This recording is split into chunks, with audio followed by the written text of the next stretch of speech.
Good morning, everybody, and welcome to our November A Garden in Every Season tour.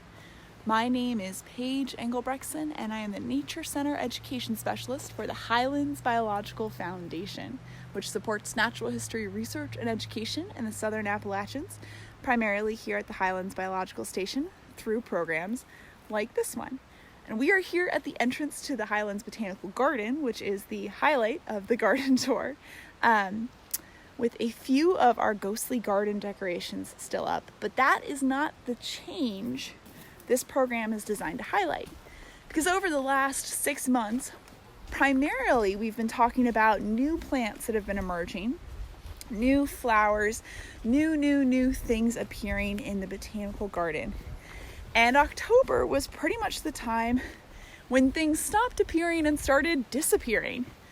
The major culprit is pretty evident just looking up at the canopy here. Oh, hello. Just noticing there's a red squirrel over there tucked underneath our screech owl box. Hi, friend. Probably busy preparing for winter, which is what the trees, our deciduous trees, have been doing by shedding their leaves.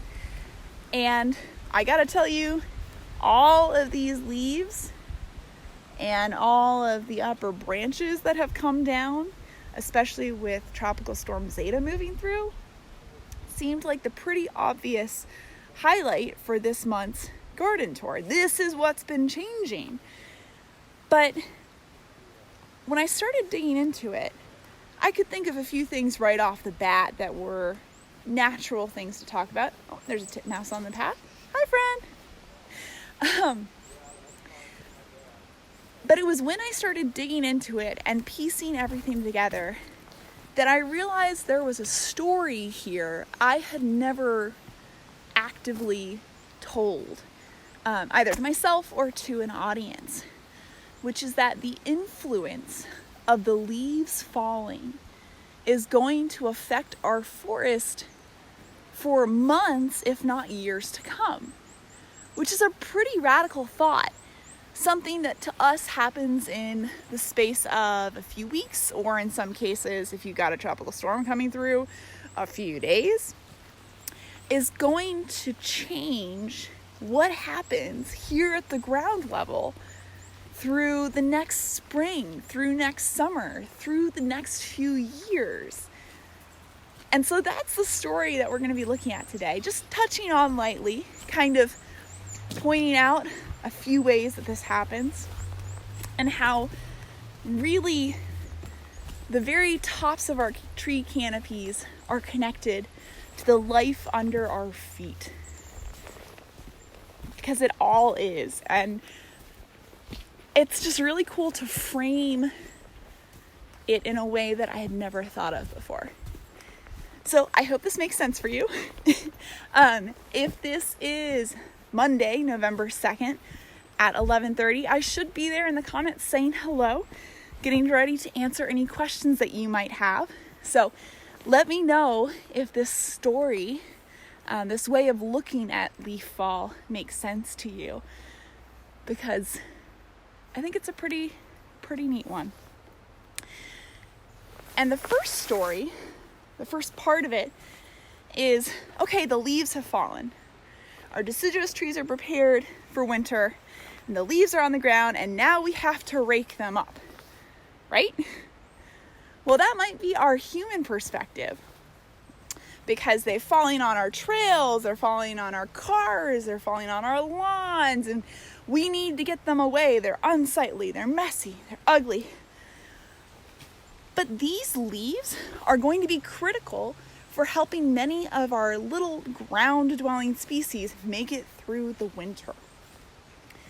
So before you go out breaking all your leaves or mulching them or blowing them, because, leaf blowers have been going nonstop around here, I'd like you to imagine you're a kid out in the woods and you want to build a survival shelter.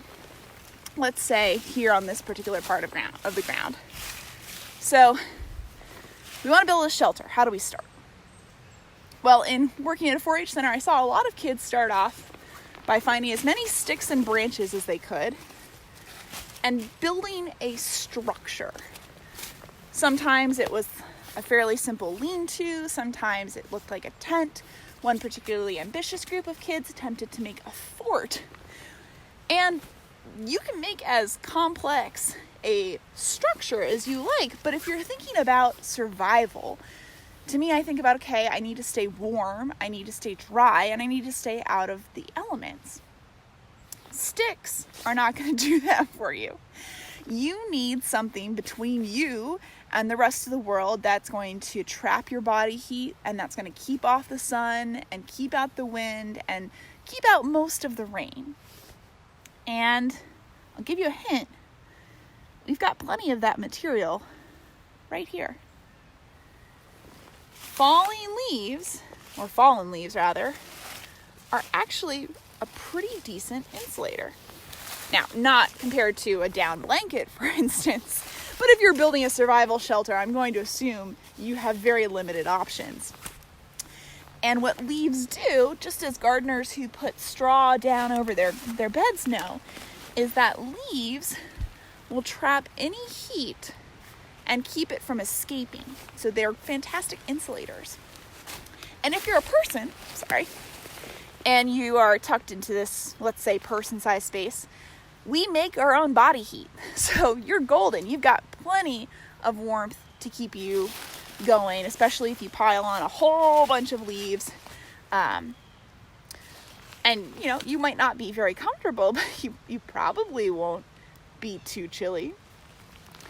But if we think about the kinds of animals that we might find as we're building our survival shelter or as you're raking your leaves, what have you come across tucked in here? Besides, the occasional unfortunate doggy present, as I'm very familiar with from raking up my leaves in childhood. You can find a lot of creepy crawlies, some of which, are pretty fantastic, like the millipedes that smell like cyanide. Some of whom are pretty small and almost unnoticeable, like springtails and mites.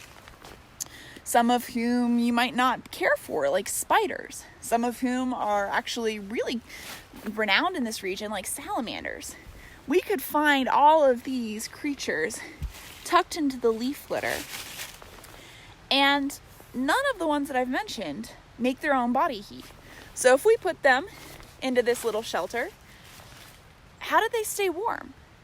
How are they going to keep from freezing over the winter if they're not producing body heat for these leaves to trap? Well, the earth is producing heat. Because the earth is, as a general rule of thumb, going to be warmer than the ambient air temperature in the winter. So they're going to tuck up against the ground, probably with some leaves, and they're going to have more leaves on top of them. And that's going to trap the heat from the ground, radiate it back into them, and hopefully keep them from freezing over the winter. And there's actually one really cool, I'm jostling this as I get my guidebook out. There's some other really cool invertebrates that also overwinter in our leaves. Take a look at these. The top butterfly is called a question mark butterfly, and the bottom is called an eastern comma, and that just delights me greatly. But look at what their wings look like. Kind of look like leaves, don't they? These guys actually overwinter in the leaves as adults, so they're designed to camouflage. Another butterfly is this little blue-yellow one, the mourning cloak. That also spends the winter in the leaves, depending on them to act as a shelter. So how many leaves fall now can influence how many mourning cloak butterflies or salamanders or springtails or millipedes successfully overwinter. So, leaves can have an influence through the end of the winter. But then consider that all of those individuals who survive are going to go on to reproduce. So if more mourning cloak butterflies survive, we may see more mourning cloak butterflies in general next year. Whereas if fewer mourning cloak butterflies survive, we'll see fewer next year. So even though the leaves themselves may only play a role in the winter, they're actually going to influence maybe what we see all next spring and summer, which is pretty cool.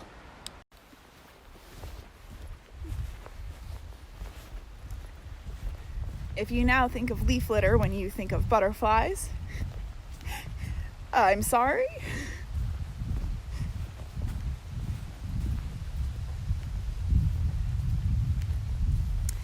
We're actually heading into a nice canopy of hemlocks, which are going to stay evergreen. And if you're interested in learning more about how some of our plants survive and stay green all winter long, you can tune in to our November Nature 101 program on the third Tuesday of the month at 1 p.m., where I will be talking about that. We'll have to see if the cell signal is enough for me to actually stream it, or if we're going to need to film again.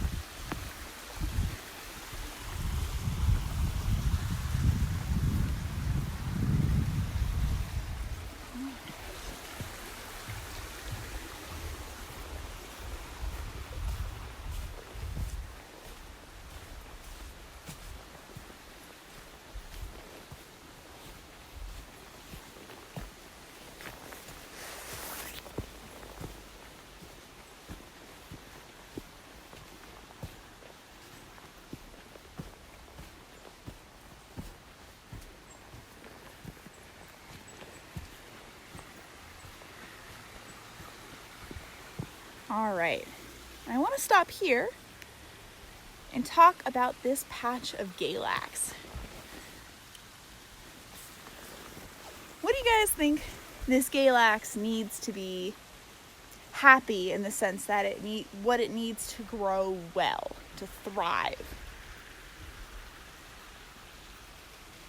Sunshine, certainly one of them. You can tell right now that is in abundance. Maybe you're thinking of water. It needs that too, and if you can hear the creek behind me, you know that we got plenty of that right now. It also needs nutrients, and most plants draw their nutrients up from the soil. Well, how do leaves play a role in soil nutrients? Think about the fact that these leaves are not going to be good overwintering habitat forever. At some point, if you dig down deep enough, you're going to find crumbly stuff where we've got almost dirt-like material. You see pine needles and maybe some bits of bark and bits of decomposed leaves. They're going to start rotting. Now, when I say rot, you may think of like bread molding, and a similar process takes place here too. Fungi are actually really important in transforming this leaf into rich soil that then becomes available for this Galax to suck up. Because each of these leaves represents a certain amount of nutrients still trapped in this structure. And right now, that's not helpful for our Galax. It cannot suck the nitrogen or the carbon out of this leaf for its own use. But once it's been decomposed by fungi and other arthropods and just sheer abrasion and weathering, once it's in a soil-like material, then our Galax is going to be able to draw it up and use it. So our leaves provide shelter over the winter, and then next summer and spring, when conditions are favorable, they're going to start getting broken down and turn into nutrients that the other plants in the area can use, as well as the trees that the leaves may have originally come from. And that may be 1 year. It might take several months for a single leaf to break down and become available as nutrients. But it can also take longer than that. So, for example, rhododendrons are really difficult to break down. It takes a long time. So, for this leaf to get broken down to the point that its nutrients become available to the Galax could take years. So, a single leaf that falls this fall could have an influence on this patch of Galax several years from now when it's finally completely decomposed, which is a timescale that I never really put together. But these plants depend on that return of nutrients with a nutrient cycling, and that can take 1 year, that can take several.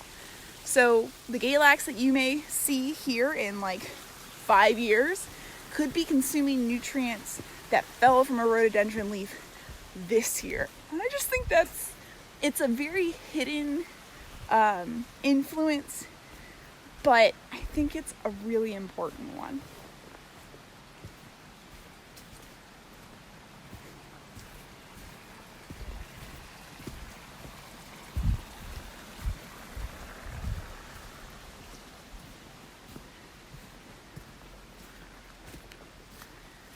And I am actually going to come off the trail in just a moment.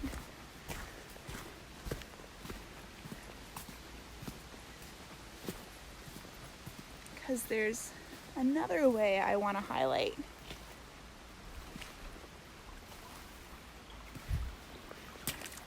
How leaves play a long-term role in our forests. So right now, I'm looking at a fairly normal stream, all things considered. Rocks and sand, and if you went digging around in here, what do you guys think you'd find? I hope you guys have all had a chance to go digging around in a southern Appalachian stream, because they are pretty cool. You may have found, for example, salamanders. So larval salamanders, bitty babies, or great big hulking black-bellied salamander adults. Maybe some seal or spring salamanders. We're going to find those in our stream. You might find crayfish. Those are here too. And so are a whole bunch of really weird looking insects. Larvae or juvenile insects are full. The stream is full of these here. We call them aquatic macroinvertebrates. And they are absolutely fascinating. I could talk about them forever, but I'm not going to, because the point that I want to make is our salamanders are predators, so they need to eat something. Our crayfish are opportunists, so they might eat something. If you like dragonflies, they start off their lives in streams. They look nothing like their adult forms, but they're here, and they are predators. And where you have predators, you need to have prey, which streams are full of. My favorite are these stonefly larvae. I like to say that they look like space crickets, because that's what they really strongly remind me of. But we have got stoneflies, we've got caddisflies, we've got mayflies. They are the bunnies and deer, so to speak, of our streams. And just like bunnies and deer, they need to eat plant material. Well, what kind of plant material do we have in our stream? Especially up in the very small headwater streams here in our mountains, we don't have a lot of algae. We don't have a lot of aquatic plants like the lilies that are growing in our lake. So what plant material is here for them to eat? What do you guys notice? Would you say perhaps falling leaves? These leaves that are falling now are going to remain in the stream and be consumed by a lot of those species that I was just mentioning, like the stoneflies. We call them shredders because they tear apart the leaves to consume them. And without leaves, you don't have those stoneflies. Without those stoneflies, you don't have dragonflies or salamanders. Making very broad generalizations here. But we need leaves to fall into our streams to provide the basis, the bottom of our food chain. Which, you know, if you live near a headwater stream, a small, fast-running little creek high in a ridge somewhere, you may never have stopped to think about where everything gets its energy from, but it's from leaves. And the same kinds of principles at how long it takes leaves to decompose on land also apply here. Some of these leaves will be gone much sooner than others. Our rhododendrons will stick around for a while before they're finally fully consumed. So these leaves this year are going to provide food for maybe the next year to the invertebrates that are living here in the stream that then get eaten by salamanders or get swept downstream to be eaten by trout or emerge, 5 years from now as adult dragonflies. So the influence of the leaves, this deposition of nutrients into this stream, is going to play out over years as well, just like it can on land. And I gotta be honest, I've taken aquatic ecology classes. I've studied this kind of stuff. And it still never occurred to me that all of the leaves I'm seeing fall right now are going to make sure all those macroinvertebrates are still around in a few months or a few years.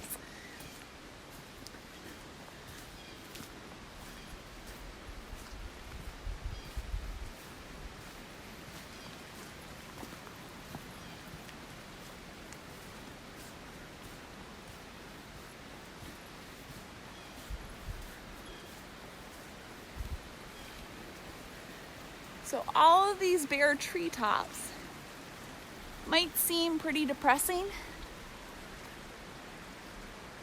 but I look at them differently now.